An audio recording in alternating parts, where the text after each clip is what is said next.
It's time for the View in Your Mirror podcast. I'm Katie Harms, and along with Lisa Rubin, we help you check in and curate the best possible you and the best view in your mirror. We share tips, tricks, and strategies from our 35 plus years in our respective industries. We talk about your day from morning to night and everything in between. We share our uniqueness, relish in our shared experiences. Along the way, we share conversation with fabulous people who give us their own thought-provoking insights. So come along as we help you hone the best view in your mirror. Good day, Lisa Rubin. Good morning and good day, Katie Harms. Oh, a little bit rainy, a little bit stormy here. I feel like we're going into the last push of summer. And boy, the time has flown. Has it flown for you this summer? Yes. Yeah, it always is like eye-opening on August 1st. You get kind of sad. Like, oh my God, although August tends to be a very warm place in Minnesota, and then we squeak it out through September. Yep. But it did go by fast. I had an interesting summer, I guess. I had good and bad and all in between. So yeah, isn't that true? And then you sit and take a breath and you think, wow, the time just flies. I had somebody explain to me once, I'll see if I can do a good job of this. You know, when you're little and it feels like summer lasts forever. Well, when you're 10 years old, 365 days of your 10 years is a certain percentage, right? I'm not going to do the math, but now when you're well into your 60s, 365 days is a much smaller percentage. So it feels like it goes so much faster because it does in that whole biological clock of life. It's a much smaller percentage. So it is whizzing by, mostly good. You know, to me, I'm a big 80-20 believer. 80% of the time things are great. 20% of the time you think, oh boy, I'd like to get off right now. And then you have people remind you, you know, and in the back of my mind, it's always, what would Lisa do? Oh God. When stuff gets tough, what would she? She's constantly chirping in my head. So on that point too, I had a great conversation with a friend of mine who listened to a podcast and was talking about wardrobing for professionals. She happened to work in the education world, and she said it's very difficult to be able to tell teachers and whatnot what they can wear. It's kind of a no-no these days. And she shared a particular instance of going to a concert, and the director of the concert was dressed, well, let's just say sloppily, according to, a pair of blue jeans and a loose-fitting logoed T-shirt. Meanwhile, the students, most all of them were nicely dressed up. They had realized the importance of this concert and showed up accordingly. You and I have been talking about this a little bit, and it's really why you have a career. That's why I'm still in business, right, Katie? Yeah, no, I mean, this has gotten, how do I say this? It's gotten more difficult since COVID. And since now all of these corporations are deciding that they're going to bring their employees back to the office, and they're going to require them to be there more than they have in the last 4 years. And so people are showing up at work as if they show up at home on their couch with their computer. And so I'm getting hired by companies to go in and talk to the employees because they can't say anything, right? They can tell them that jeans are not allowed except for on Fridays. They can tell them there's no leggings allowed. They can tell them, no open-toe shoes in certain situations, in certain places in the country. I'm not just speaking about Minnesota. But they can't do much. They can't say, hey, no cleavage. They can't say. How about they can't say, make sure to brush your hair and brush your teeth? Right. I mean, really, think about it. Right.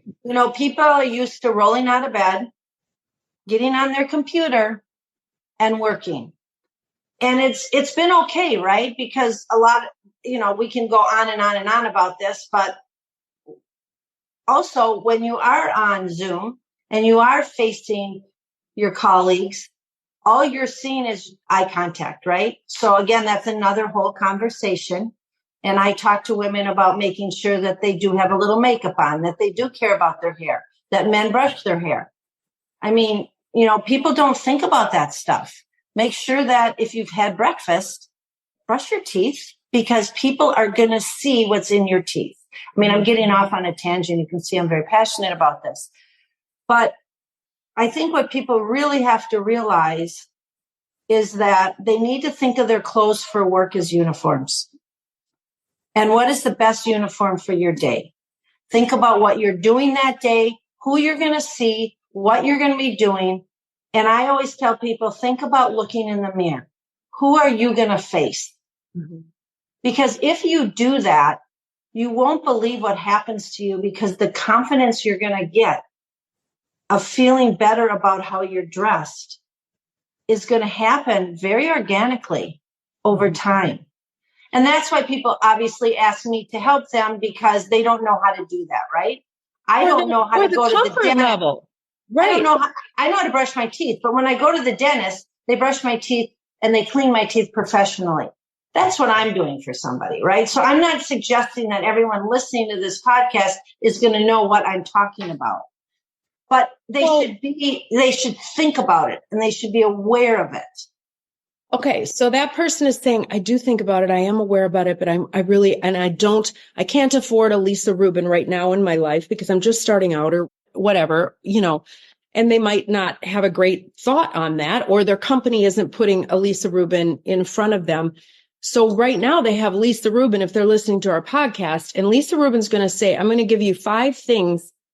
I'm putting you on the spot, Lisa. 5 things that should be in your wardrobe if you're starting out to mix and match to always look professional. Okay, well, that depends what you're doing, though, Katie. I mean, there's a lot of different professions, right? So let's say you're in a casual office. Casual office. Okay, in a casual office, you need 1 pair of dark denim jeans. I say dark instead of light because dark is dressier. I don't think they should have rips, stains, snags. They can be maybe a little torn at the bottom, but then you need a really good work shoe that's clean, not ripped, that's comfortable, not a tennis shoe. Okay, so that's number 2 is the shoe, right? You need 1 pair of good slacks. I always say black, that are comfortable, that you like how you feel when you sit down. So that you need that. You need 2 shirts that don't show your cleavage, that fit you nice, that you can wear with either your jeans or your black pants. So that's 4, right? And 5 would be a jacket or sweater. If you don't require a blazer or jacket for your work, but you want a sweater, whether it be a cardigan, whether it be a sweater that you can wear with the 2 pairs of pants, again, don't show the cleavage. Make sure that it's comfortable on you. Make sure when you stand up, you're standing up straighter because you really like the sweater. And I would tell people not to do a very large pattern in any of these things, because people will remember the pattern, not you. How's that, right, Kate? That's perfect. And it sounds too like you can then mix and match, right? Everything. And then as you're adding pieces, you're kind of keeping to that template. Some shirts that might have a little bit of color or whatnot that will work and blend in there, but you're also being very cognizant of someone's budget as they're just getting started. Yes, you can go, what I just told you to do, you can go to Target. You can go to Zara. You can go to H&M, if you have a limited budget. But the other thing is, if you'll notice, I did not suggest for a woman a dress. Mm-hmm. Why didn't I? Because you gave me 5 things. I usually go up to 10. But because a dress goes into a whole new thing. Because if you're wearing a dress, you might not be able to wear those same shoes. And you might not be able to have the jacket that's going to work with the dress. So I would stick to pants first, not leggings, not workout clothes, pants. And honestly, what you just described could go men or women. Those 5 items. Yeah. Oh, for sure. Yeah. That works men or women.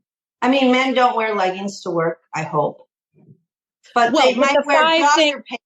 They might wear jogger pants. And they might wear yes. The 5 they things. might wear a hooded sweatshirt. Right. What interesting enough, I did get a call from a client of mine who I do some corporate speaking for her company. And she related to me. She said, listen, I'm going to give you names of people. And one of them wears a hooded sweatshirt to meetings and not acceptable. And I can't tell him that. So can you please have a conversation with the whole group about that? That's not acceptable in the place where they're working and the clients that they see. So for a man, it's that hooded sweatshirt. For a woman, it's the leggings. Those are 2 pieces that should kind of stay out of the office. And really the takeaway from this is that even though you think your company can't talk to you about what you wear and you can feel good about whatever it is that you're going in, people behind the scenes do care. They are talking about it. They are trying to figure out how to deal with it. So take it out of the equation. Do the work. A lot of people are frustrated and say, what does it matter? I know what I do. I'm good at my job. And I get that a lot when I see someone for the first time who maybe was referred by somebody. And I'm like, here's the deal. If you just take some of the advice I'm giving, which I just gave some of it here, and do it, you're going to notice that when you show up to work, you're going to show up a little differently. And the people around the table and the people at coffee are going to start noticing you in a different way. That doesn't mean that you're going to get attention brought to you and people are going to be looking at you. They're going to be listening to you. And that's the biggest thing. And once people understand that and start doing it, they get it. I love it. Thank you. So helpful to so many levels. Now we have got the greatest guests.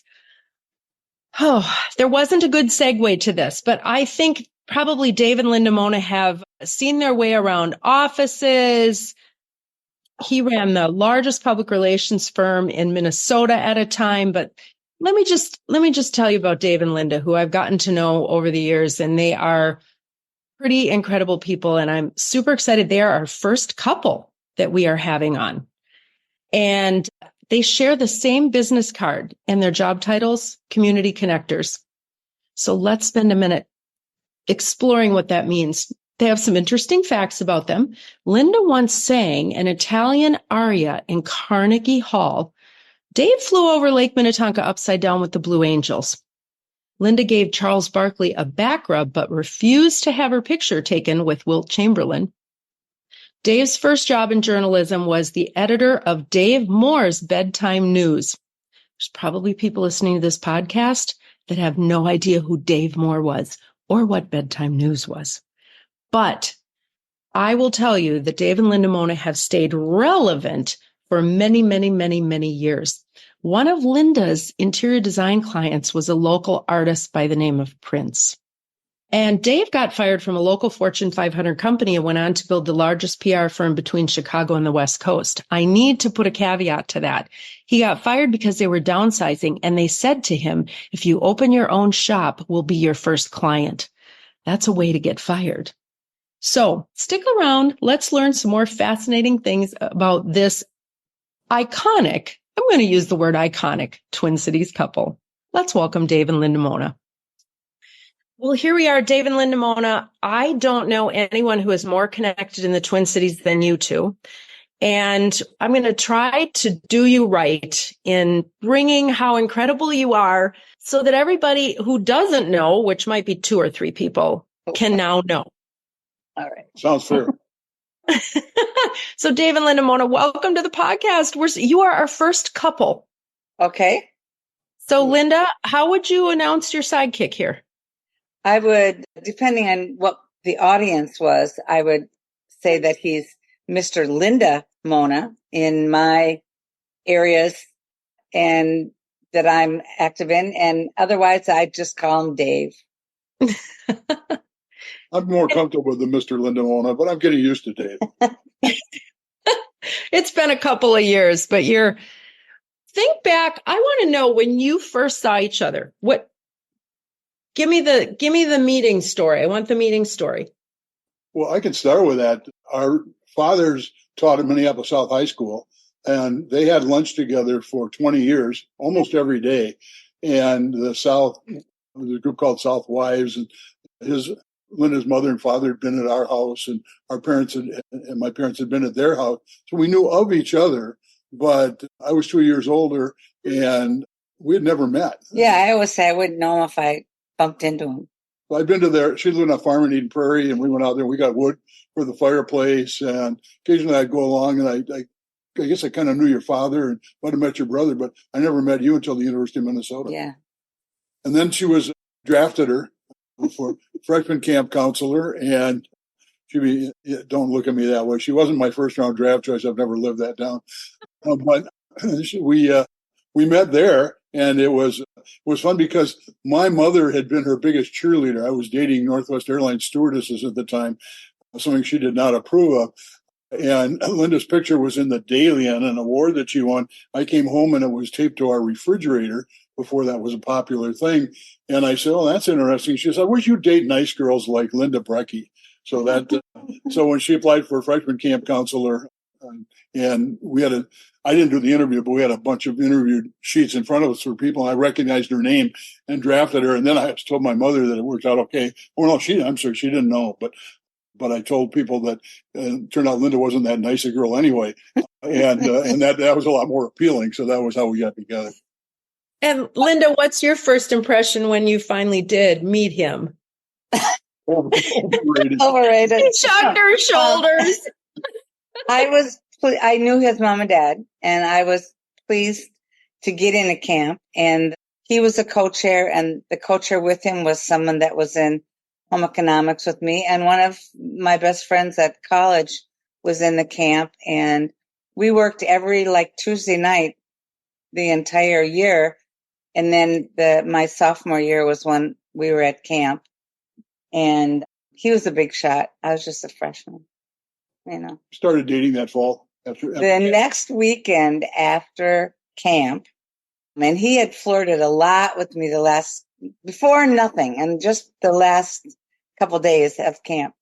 And so we started dating the weekend after camp was over.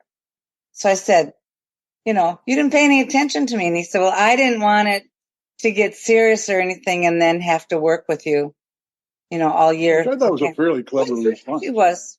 Right. And so we started dating, and pretty much, except for a short period of time, we dated all the way through my college. The only sad part about that was my mother, who put her picture on the refrigerator, she died before she ever knew that we started dating, which was really too bad because she would have been pleased. Don't you think she knows? Oh, yeah. She had to have orchestrated it. Yeah, there's someone was pulling the strings. You're right. Yeah, I totally think so. Well, I think one of the things I love about the two of you is that you both have just your own things that you love, but they come together and intersect so beautifully. So you stand on your own, but yet you weave them in and you spend so much time together. So what's a typical day look like for you guys? We ever had a typical? I don't think we've ever had a typical day, but somebody said, "Do you ever have a day when you're not doing something, going somewhere?" And I said, Rarely. Once in a while. I mean, our days are generally really full. I mean, Katie, one thing that you triggered there, and we actually, when we talk to groups, talk a little bit about this, is almost from as far back as either of us can remember, when you invite one Mona to things, we assume that means both of us, and we both show up. So we do overlap a lot. And part of that overlap was things I got started in, Linda's been dragged into, not reluctantly, but happily. And then the other things that she got started in and I've become more a part of. So you're right, there are those separate spheres, but they often come together. Yeah, I feel like it's that Venn diagram where the round and then they're intersected, and that kind of is perfect for you guys.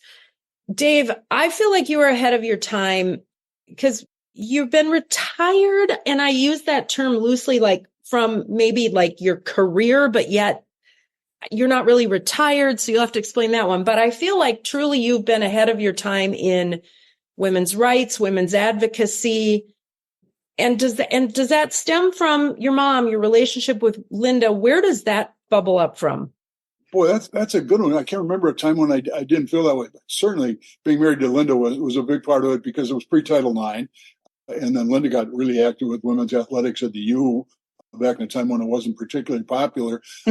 I was a reporter, and I noticed that, because of what Linda was involved in, I was interested in that. And I didn't have a lot of friends in the newsroom, at least on that stuff. They just thought it was relatively insignificant, which made me probably more interested in it. So I would give Linda credit because Linda will tell the story better than I do, but so often through her connection with women's athletics, she's had young women come up to her and say, "What sports were you in?" And I've heard her answer 100 times. It was pre-Title IX. There was GAA, but you weren't supposed to sweat. You couldn't pay. You had to pass the ball before you could shoot it. It was another world, and I've watched in awe as they responded to that. And we've talked about what sports would she have been in. She was a cheerleader, but I mean, I just saw right from the start the real unfairness of that, and said, luckily being in the media, I had a chance to do a little bit about it.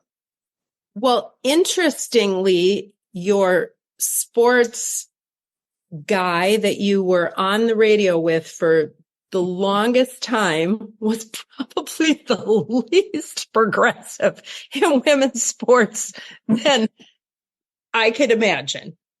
I think that's fair. Well, I would say yes, openly. But when we got into this situation, we found all kinds of mostly men who believed just what Sid did. They just didn't say a lot of it out loud.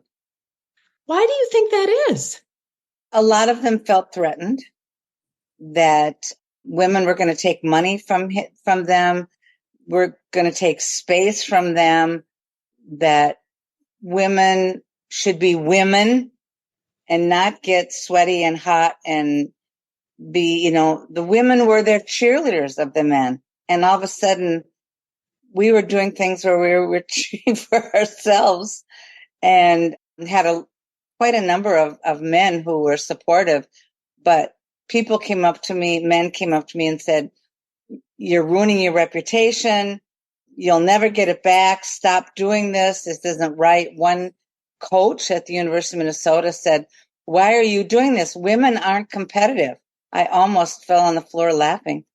But he didn't believe that women could and would be competitive. Now, that was 20 years ago or 15 years ago or something. I think maybe watching some Olympics, he'd have to change his mind. But yeah, there was a huge, it wasn't really anti-women. It was anti-women getting in our stuff.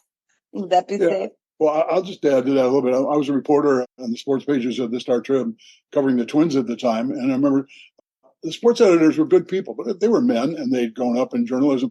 And I brought up the subject a couple of times. And I remember vividly one of the sports editors taking out the sports page and opening it up and said, "Okay, we're supposed to cover women. Tell me, what do you want to get rid of here?" And it was a whole mindset. It wasn't about getting rid of something. It was maybe going to their bosses and say, "Look, we've got to do something, change. Because of that, can we negotiate for more space, perhaps?" So it took a long time, but they were threatened. There's no question about it. Well, I think you're kind of showing too what made you two so formidable is that your thinking was expansive as opposed to limiting. It's that feeling of abundance as opposed to scarcity. Like, how can we make each other better? And that, I feel like that's a thread in your relationship. It's Linda. I think that Linda looks quizzical on this one. Let's see. Go ahead. You go ahead, and I'll respond. Well, I do think that, because we would talk so much about what the other one is doing, a lot of time I was coming from farther back in the pack than she was because I was involved in much more mainstream things. But then as I would hear that, we'd have discussions. Sometimes those discussions gave me ammunition to take into the battle because I got to see it through a whole different set of eyes. I don't know if everybody does this, but the minute we get in the car with each other, we are talking and creating, and Dave will say, do you have a pen and paper? Put this down. Make sure you get this down. So we're constantly plotting and planning. And just the other day I said, I'm on the Minnesota History Board. And just the other day I said, oh, I got just this great idea. But if I call them, I'll probably end up having to be in charge. And I don't want to be in charge anymore. But I think we both look at the big picture and like to, what was it you said about me? That I like to take something big and then create something to make it happen, create steps and the people and everything to make it happen. And I've done a lot of that with the organizations that I've been in. You're able to build the infrastructure with the connections. Mm-hmm. But not knowing you two at all till we started today, I will tell you that what I've noticed right away, even watching you on Zoom, is the respect you have for one another is incredible. And I think couples, especially being married as long as you have, sometimes that gets lost, and you guys never lost it. And so I think that is a really important thing for you guys to even understand from someone looking at it, like stranger on the train effect. You have great respect for one another and you listen to one another. So the communication and the respect are two things that a lot of marriages lose. And you guys appears, I mean, I'm sure you have your days, but it appears that you never lost that. And that's really an accomplishment. And not we don't have our days. You don't have days. No, we don't get mad at each other. We don't slam doors. We don't walk out of the room. We use a lot of humor. If Dave does something that I was like, do that for, I would say, what was that? How come you do that? It drives me crazy. I just make some stupid remark, and then he either says, oh, I'm sorry, or, oh, I didn't know that, or I think we're both jabs me back. I think we're both compromisers. We're about finding solutions rather than prolonging arguments. We're huge compromisers with each other. And that comes through everything you do. And finesse, I would say finesse is another word that comes into it. I would think too, with everything that you've both done, is how do you finesse to get what you want? And that you're able to see what you're going for and realize there's going to be roadblocks to get there. So how do you finesse it rather than, I'm like a bull in a china shop a lot. And it's like, well, why can't we get there? Or I'm going to be more in your face with a question. Lisa's laughing. That, so, I mean, I could learn some finesse to be able to sit back. It's more of an emotional response than a reasoned response, right? You guys really have woven that level of finesse that people don't even realize it's happening. I think you should start a couples therapy consulting firm. Oh, great. One more job. Thanks a lot. Well, no, my master's work. I'm kidding, but I'm not kidding, because like there's so many people that go to couples therapy and they try to work everything out. And the simple things that you guys do every day in your marriage, if people would just pick up on that, they wouldn't probably need the intense therapy. I mean, it's hard to do if you're not used to it, but I'm just saying. We sort of deal as a team. So I'll make it really easy, like maybe a movie or dinner, to make it simple. And Dave will say, well, I want to go to Hazelwood. And I'll say, well, I want to go to Matt's. And we kind of look at each other, and you give up if it's more important for that other person. Well, the solution is we may not have anything the next night. We'll say, hey, let's do one tonight and do the other one tomorrow night. The other person says, I'm fine with that. Yeah, so we don't, I don't ever get angry that he's doing something that I think we should be doing something else. That makes crazy sense. Total sense. It's like, but that's fantastic, but it's hard for a lot of people to do. So we started out that way. Maybe that's part of it. We've taught our children. Dave and I give a talk every year at what used to be called the Mentor Connection. It's now a part of a gifted program at Wayzata.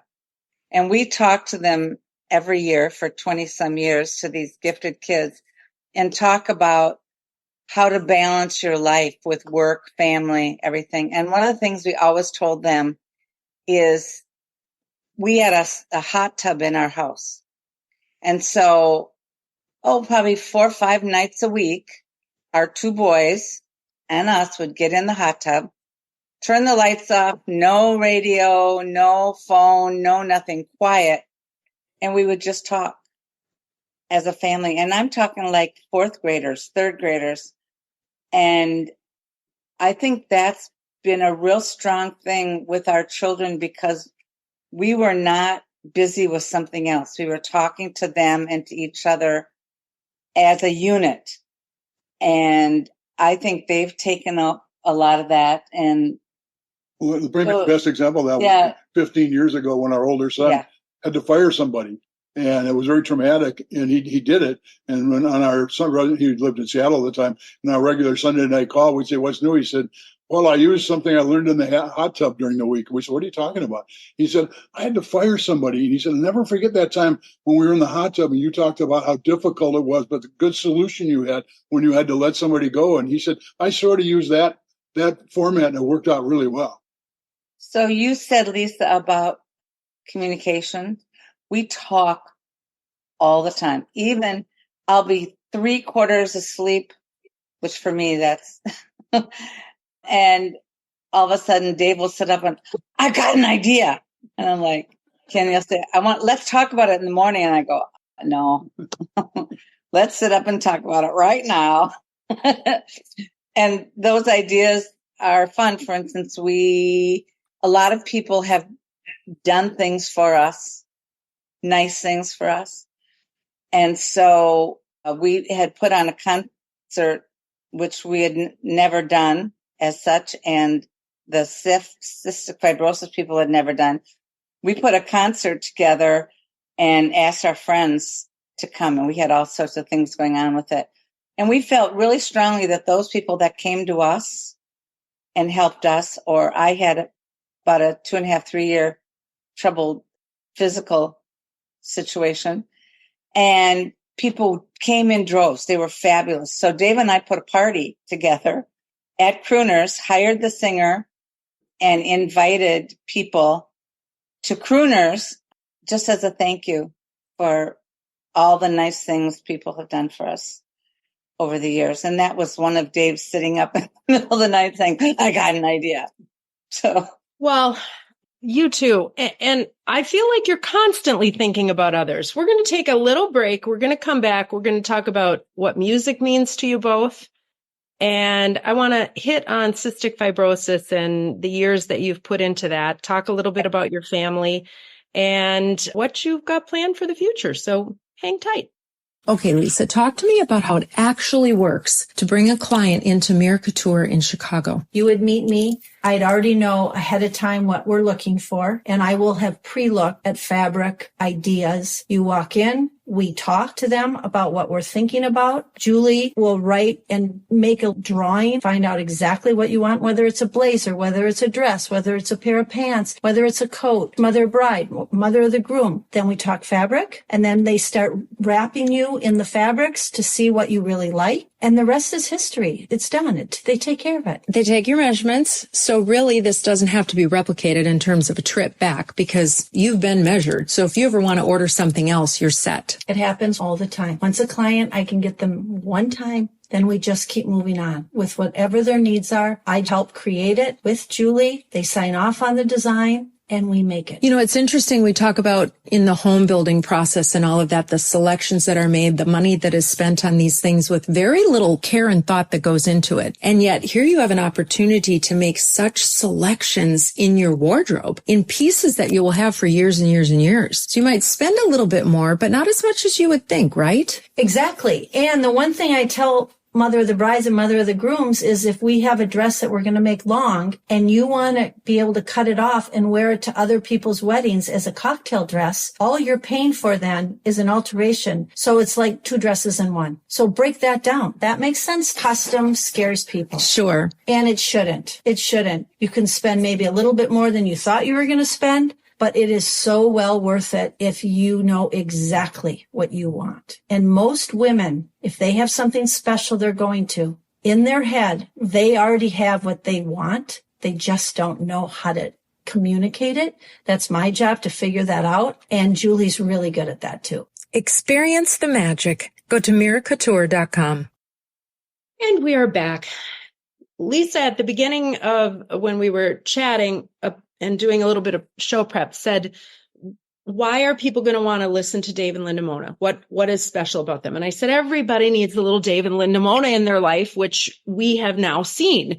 So I think everything is special about you guys. And I can say that until the cows come home, and neither of you are going to get a big head about it. And you're just going to keep saying yes when opportunities appear. So you're truly incredible. Let's talk events. Let's talk about the things that you've gotten involved in. We've talked, and we want to talk about music, how important music is to you. But there's a plethora of things. And in my mind, and as I'm reading the bios that you sent, I just think, I don't know how you fit it all in, but talk to me about how you determine what you're going to get involved in and what's kind of on the forefront. What's coming up? Well, what we're involved in is things that we have a passion for. So we will get, somebody asked me to be on an officer because they were starting a new committee. And I said, I can't add anything more. And he said, we just want to use your name. And I said, no, nobody just uses our name. And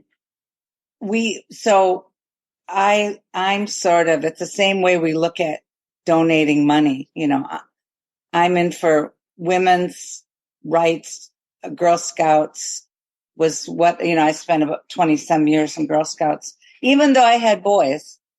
And the reason that I was a Girl Scout all through high school and college, etc. But people said, why are you doing that?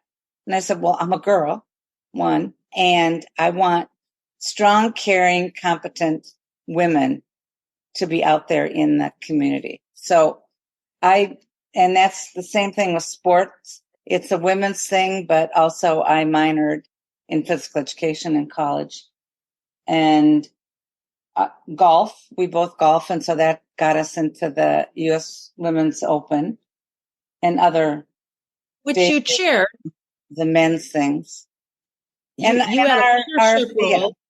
Yeah, you had a leadership role in the U.S. Women's Golf in Minnesota. We were the co-chairs. Yeah. In our locker. The 2008 U.S. Women's Open. Right. I went to that. Okay.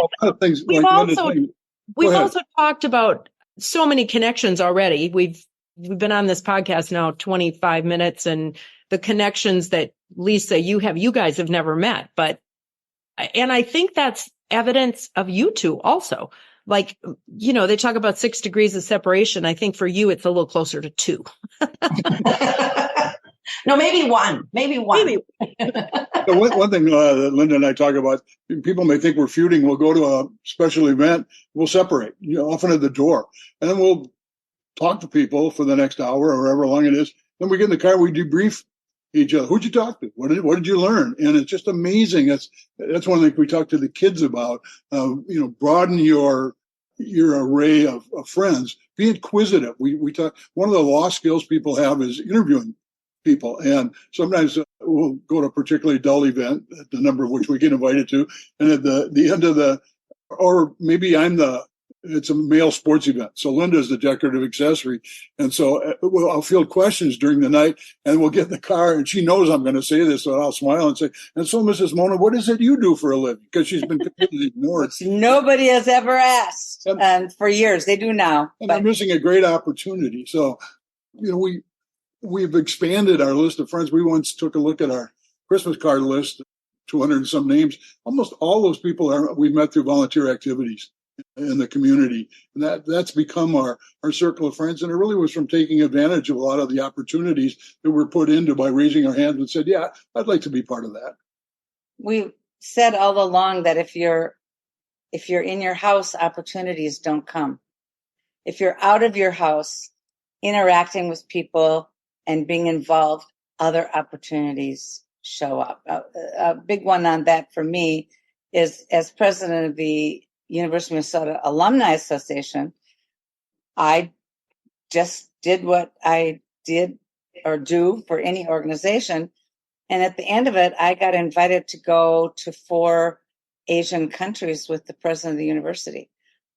I didn't know that was there. I didn't expect to get anything. But if I hadn't worked and gotten into a relationship with some of these people, I would never have been asked. So that's what we try to say to our kids and say to our mentor kids is you have to be out and doing, or no one. Let me interrupt, because the best part of that story was that I got to go along as the spouse. And while she sat in a lot of boring meetings, we got to tour all the antiquities of China and Japan and Taiwan and what have you. And so at the end of that day, what happened? She says, well, I found how many books there are in the university system of China. And what did you do? Well, I saw the ancient tapestries, and we went to the Great Wall and what have you. So the spouse program is not a total bad deal. Yeah, but it was a wonderful time, and I got to take my spouse. Yeah. And he got to take me to the Olympics. So at this time when we have all the Olympics going on in 1968, shouldn't say the date, but in 1968, Dave was asked by the paper if he wanted to represent and cover in the Minneapolis Tribune. What? For the Tribune. For the Tribune. Mexico City Olympics. Mexico City. And that I could go along. So I was my first year teaching, and I went into the principal and said, hey, can I be gone for 18 days? And they had a big discussion, and they said, well, we can't turn you down because this is the kind of thing that will not come around again. And we're sorry we have to put a letter of insubordination in your file. Don't worry about it. So I was gone for 2 weeks and 2 weekends and was a spouse. And just recently, we reconnected with the Edicon, the young man that was ours, that took care of us. And I have gotten back into talking with him and talking about getting together again. So it's fun. And these opportunities, I get the sense, though, that you don't go into them thinking, all right, this is going to advance us in this. You do them because they fill a bucket for you. Yeah. Yeah, that's absolutely true. Yeah. Yeah. I don't think we've ever gone into anything. We say, what's in it for us? It's got to be interesting. It's got to be somewhat entertaining. And it's got to be a room where we think we might be able to add something to the conversation. And a lot of times what we'll add turns out to be events, because that's kind of become a focus over the years. And we've been involved in so many special events and see all the good things that they can do for an organization or a community. I also look when like on the Minnesota History Board, what can I give them, but what can I also learn from them in order to enhance what I can give them or help me in other ways. So I do look when I'm on a board and say, what can I learn here? But that's not why I go into it. I go into it because I have a passion for whatever it is. You are both extremely extroverted. Would you agree? Not necessarily. I think some people might be surprised. I'm certainly not a visible cheerleader at things. I don't hesitate to speak my mind, but in terms of being a rah-rah person, I'm the extrovert. She's more extrovert. Yeah. I'm more energized by people. Yes. Than he is. He's not shy. He gets in front of people. He's got great ideas, but he needs his downtime. So even here in the house, I can go for a couple hours maybe and not see him because he's downstairs doing something with baseball cards or whatever. And he needs that. And I read to get away from him. So that's Is that why you read? Can we have a little time out here? All right, I got to change the subject for just a minute, Linda. I can't help but ask this question. You guys go to a lot of stuff, right? Yeah. So has you developing your wardrobe over the years been something that you enjoy doing, or is it something that can get frustrating at times? I have been into clothes and shoes and hair and everything since I was probably 12 or 13. Oh, Still owns most of those clothes. I'm a home economist by training, collegiate training, and in that is textiles and clothing, fashion, retail. So I had all that in my collegiate time.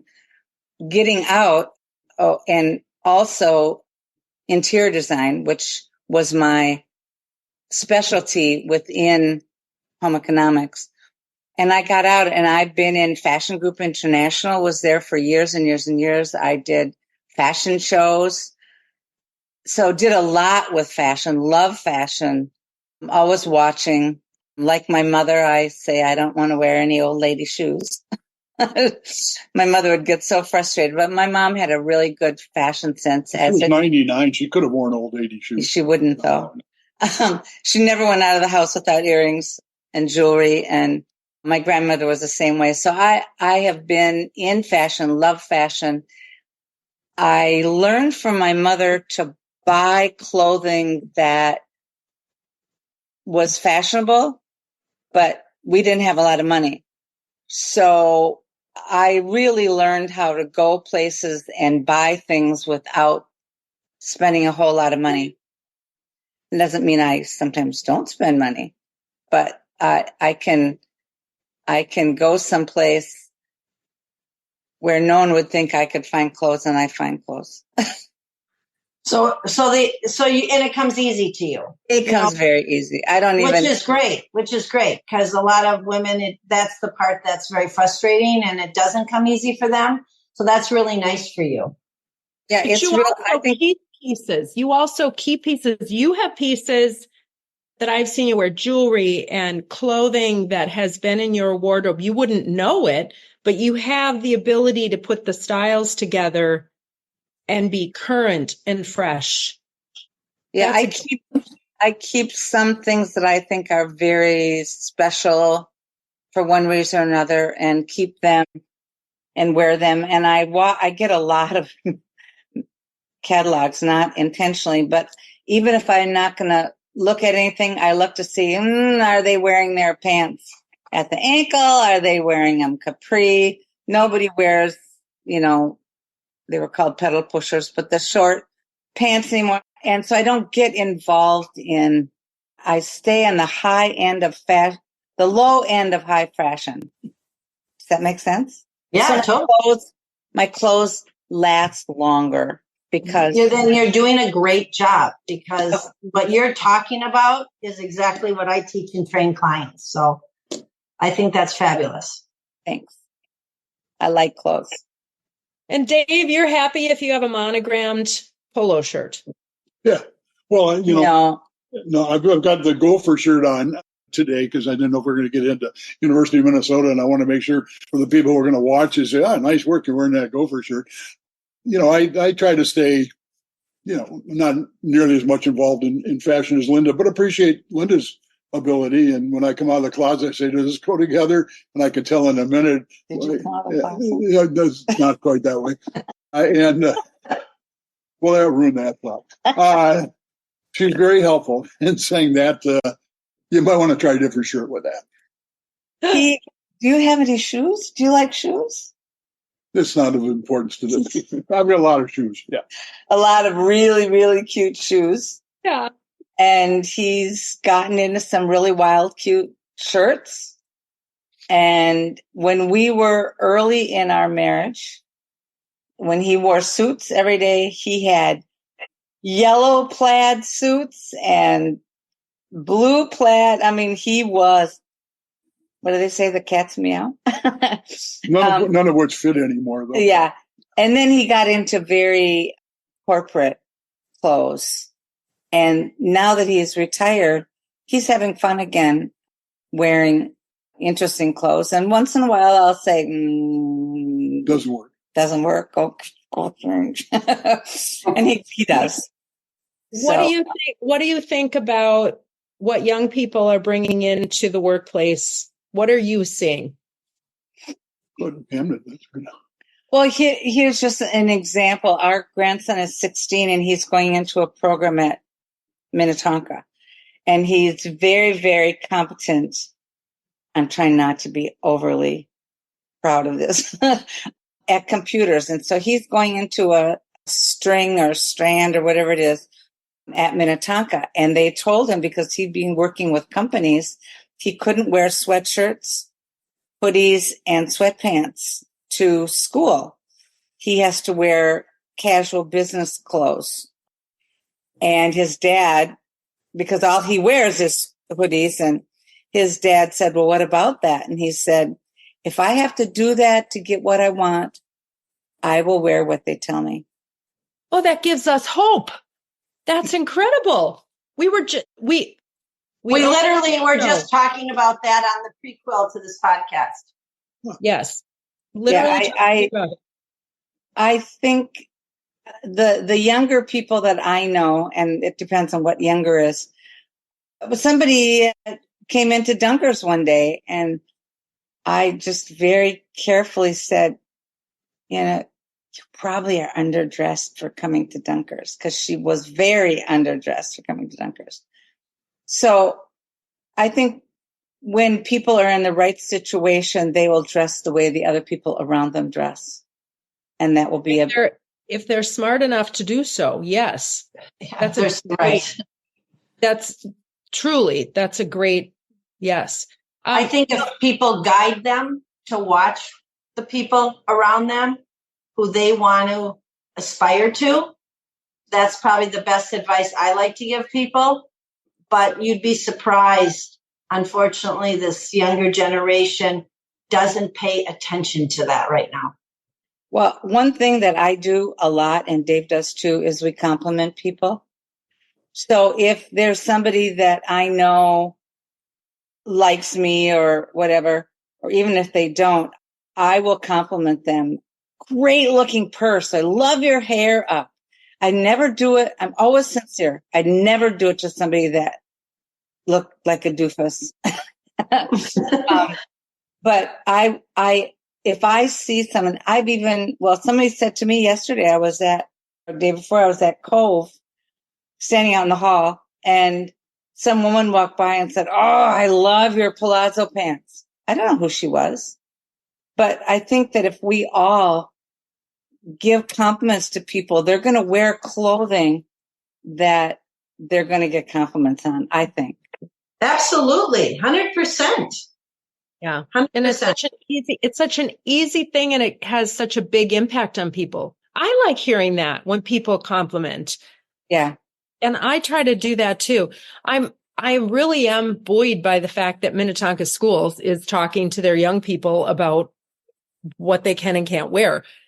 That's, just moving the needle a little bit. So you talked about your grandkids. Talk about your kids. Then we can't miss out on talking about how important music is to you guys.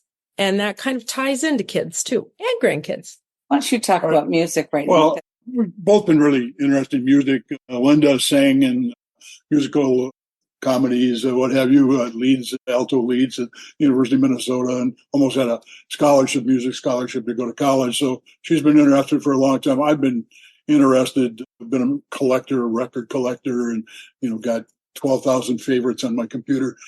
And so when we learned that this kid was going to dress better at Minnetonka, he was diagnosed at 2 days old with cystic fibrosis.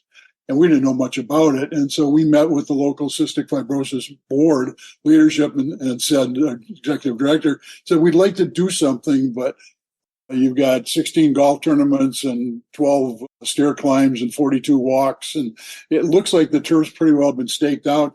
He said, well, you're right, but cystic fibrosis is an orphan disease, doesn't get federal money. So they need family events to make money. So if you've got any ideas, we'd be interested. So we talked about it and said, we're interested in music. We went back and said, do you do any concerts? And he said, no, we don't do them here. They don't do them anywhere. Never heard of it. You think you could do anything with it? And he gave us one of the best pieces of information we ever had. We said, look, this takes a lot of staff time. How much money do you need to make in a special event to make it worthwhile? Because everybody wants to do something, but there's got to be a point at which, he said, I wish more people had asked that. He said, it's $10,000. So we had to set out for a goal of $10,000. And we said, let's do it for a specific period of time, which was 10 years. Luckily, it ended the year before COVID. That was a total coincidence, but it was timely. So over the next 10 years, we raised $803,000 for cystic fibrosis.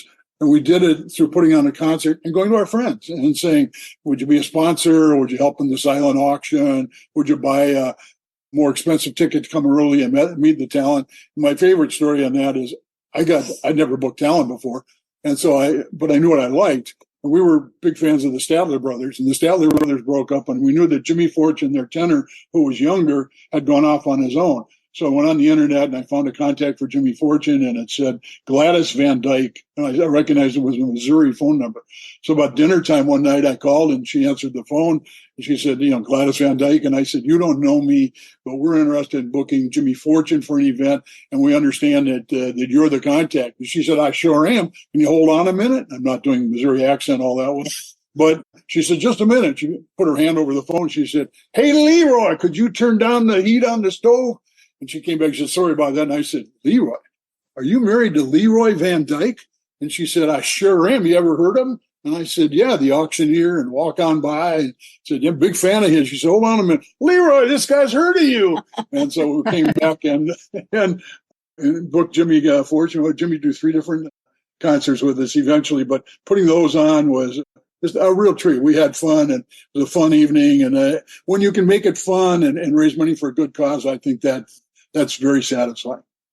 Linda? Well, the other part about music is that we've got a lot of music on our computers, and Dave's our DJ, and we have music going in our house all day, and all kinds of music. And Dave usually puts on things and then says, okay, you're supposed to sing along. So I'm singing, doing something in the kitchen, and we've got the, music on, and our kids are the same way. They both have beautiful voices, and they'll go and stand. We have kind of a foyer where there's a walkway above it. And they used to go stand there and sing, like this. From Les Miserables. Fan of the Opera or Les Miserables, or, and they're and we went out to Seattle and went to a karaoke party just with our son and his wife.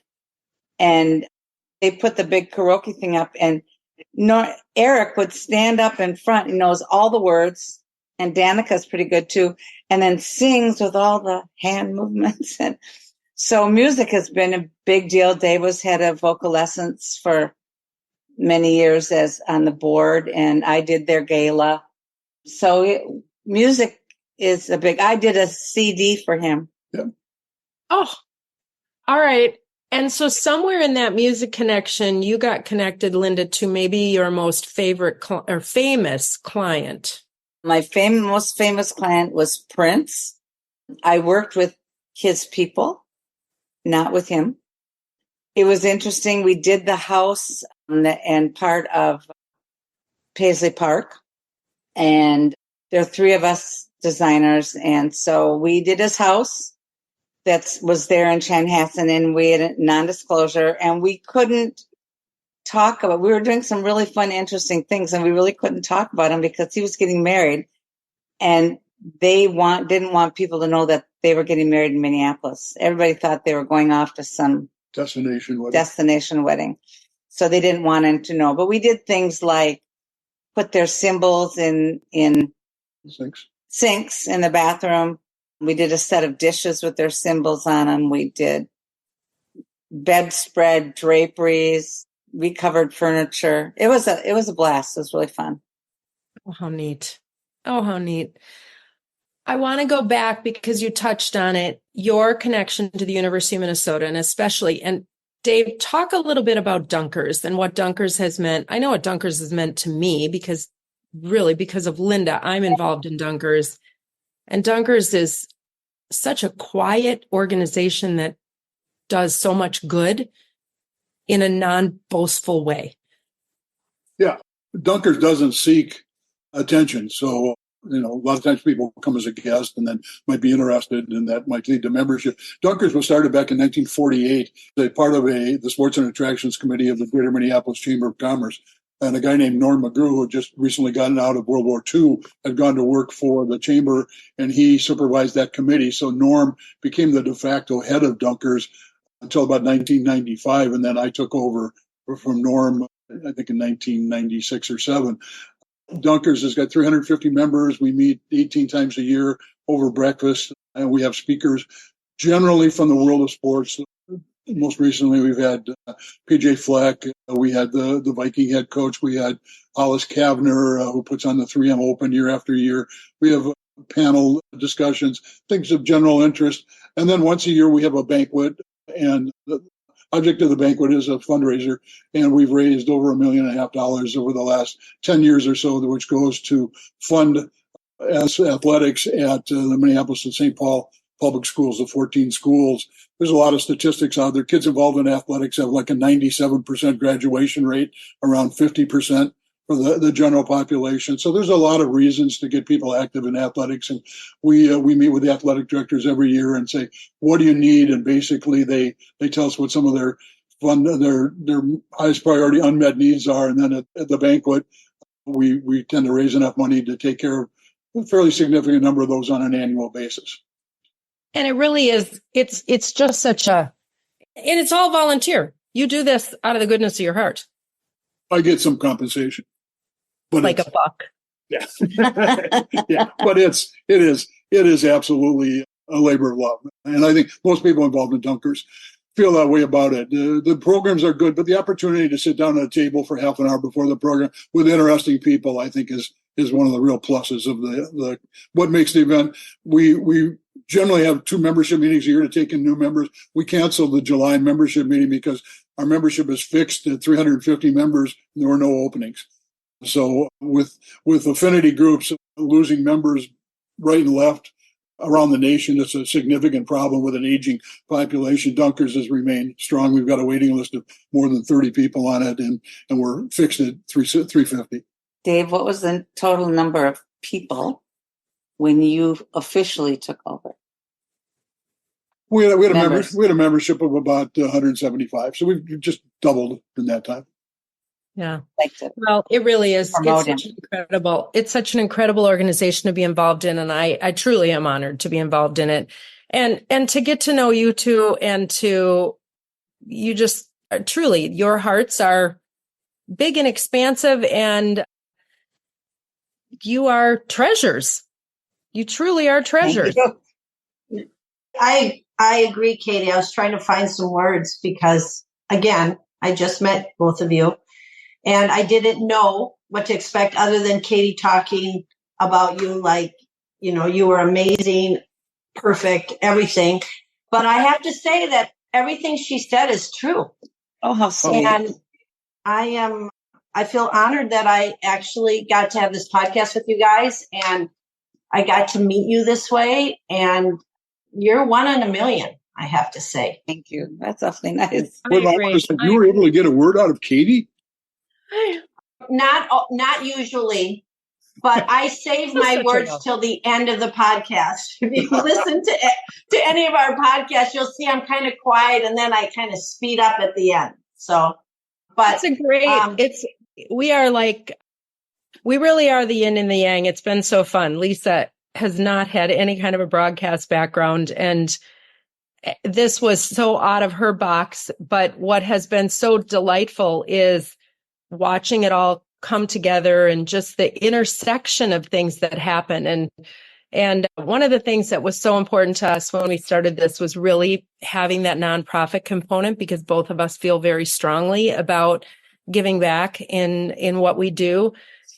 And so we're going to end with that. We're going to end talking about the nonprofit that we And there's so many. I mean, you talked about so many of them within the podcast. I feel like this is just, your daily, but the one we're going to focus on and put on the website is Norway House. And Linda, you've been intimately involved in Norway House. So tell us about that. There are 880,000 people in the state of Minnesota who say they are of Norwegian descent. That's a lot of people. The Swedes are nowhere near as big as we are. And they have that beautiful old building they call the castle. And a lot of our Norwegian groups were meeting in their basement. And we had an actual general counsel here from Norway. And he said, people, get the Norwegians out of the Swedes' basement. You should have a place of your own. And we didn't. We had 157, something like that, Norwegian organizations in the state. But they were all over, and they weren't joined, and they were focused on heritage. And so there were about 20 of us that got together would be general counsel, who was Norwegian government. And we came up with the idea of a Norway House, and we could only do programming because we didn't have any money. Since then, we have just recently raised another 20 million. And we now have a renovated building and a brand new attached event center. And it's arts, business, and culture. And it's a membership organization. It's a beautiful, beautiful building. Next door to Mindekirken, Norwegian Lutheran Church. And the address is 913 East Franklin Avenue, Minneapolis. And it is one of the main places where the early Norwegians settled. And that's why we wanted to be there, and we're able to find land there. So we now we're about 20 years old since we were actually incorporated. We worked about 5 years before that. But we have a peace initiative, which is twice a year, which is absolutely fabulous. We've got the gingerbread. It opens on the December 4th weekend.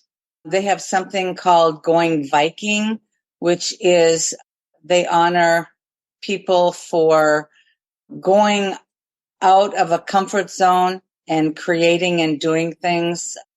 And Dave received that award about 4 years ago. And I will be receiving the award on December 4th. And we're meeting with the university and Vocal Essence to do a big program with Norway House. So we're doing exciting things.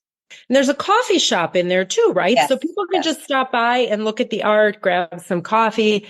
It's really a stunning, stunning building. And bravo, once again, adding one more thing to your ever-growing resume of incredible work. I think if I were going to use a sports analogy for both of you, it would be that you are continually bettering the ball. Oh, very nice. Nice. We'll accept that. Thank you. Good one, Katie. Thank you. Every once in a while, I come up with something. Every once in a while. If people do want to reach out to connect with you, what's the best way to do that? We're both active on Facebook. We're not so much on some of the other social media, but I'm on Facebook every day. People say, "What do you do for a living?" I say I'm a storyteller. People sort of understood that more than PR or advertising. So I like to use Facebook as a mechanism on a fairly regular basis to tell stories, small notes of things that people might find interesting, and then I slip in a lot of music. Yeah, he puts in a lot of music.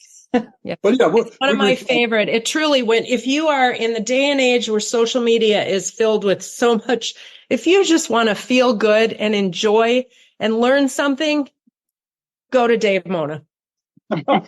Thank you, Kate. Appreciate it. Go to Dave Mona. And Linda's there too. And always a positive. Thank you both so much.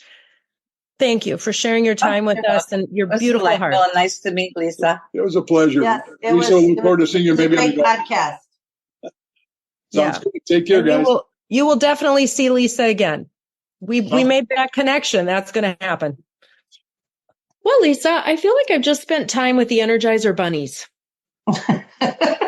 Yeah, maybe the the positive Energizer bunnies. The positive Energizer bunnies. I know that having a marriage that lasts over 50 years can happen. Mm-hmm. And I think that it's a testament to what they do for each other and why their business and their personal and everything is more positive than most. Yeah. Because they are positive.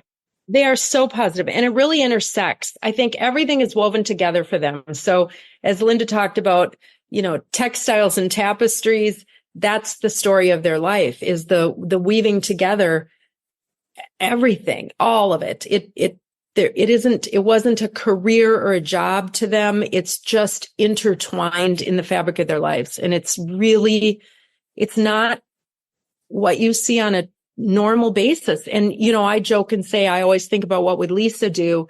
I think in my marriage, I'm going to have to think, what would Dave and Linda do? And that will bring, just the levity to it. Yes. But Katie, we both are very different than them. And so, I think you can take away a lot of stuff of how they do things. But in a marriage, there's two, right? So together they are on the same page. Absolutely. Absolutely. And they've really, and in sharing that with us, I think you're right. You pick, it's like going to continued education. And you're right. They could absolutely do a class, a marriage encounter class, and be hugely successful. Oh, yeah. I wonder if that's a little bit, they do a lot of travel where they bring groups along. I wonder if that's a lot of what people get out of being with them, is just that it's infectious. You can't help but learn from them. Right. Lisa, if people want to learn more about us, how do they do that? They can go to theviewinyourmirror.com, and all of our links for us, both of us separately, and all of our episodes and everything is right there for you. It's an easy way to do it. It's a one-stop shop.